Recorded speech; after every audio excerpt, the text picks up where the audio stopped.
घटना खूप दुर्दैवी होती। आम्ही प्रत्यक्ष डोळ्याने पाहिली। गाडी ह्याला थांबत नव्हती जळगाव स्टेशनला, पण गाडी थांबली होती आणि जळगाव स्टेशन गेल्यानंतर कुठलं स्टेशन ते परांडा स्टेशनच्या पूर्वी गाडी फास्ट होती आणि रुलावरून थोडीशी आग निघत, फास्ट असलेल्या घर्षणमधून आग निघते आणि त्या आगीतून काही लोक ओरडली का ट्रेनच्या डब्याला आग लागली आणि ट्रेनच्या डब्याला आग लागली म्हटल्यानंतर काही लोकांनी चेन खेचली। चेन खेचल्यानंतर लोकांनी टपाटप उड्या मारल्या, जवळजवळ 30-40 लोकांनी उड्या मारल्या आणि त्याच्यानंतर बाजूच्या ट्रॅकवर ना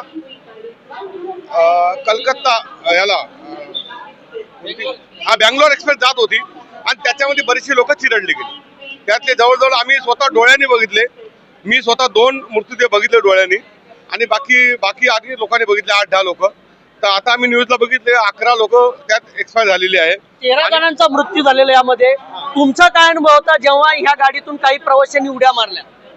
आम्ही जेव्हा लखनौवरून निघालो तेव्हा ती गाडी 1.5 तास लेट होती आणि जेव्हा भुसावळ सोडल्यानंतर गाडी जरा स्पीड पकडल्यामुळे काही लोक जे पुढे बसले होते ते बाहेर बसतात ना दरवाज्यात, त्यांना काहीतरी त्या टायरमधून आग दिसली असेल आणि त्याच्यामुळे तो गोंधळ घडलेला असा मला प्रकार वाटतो।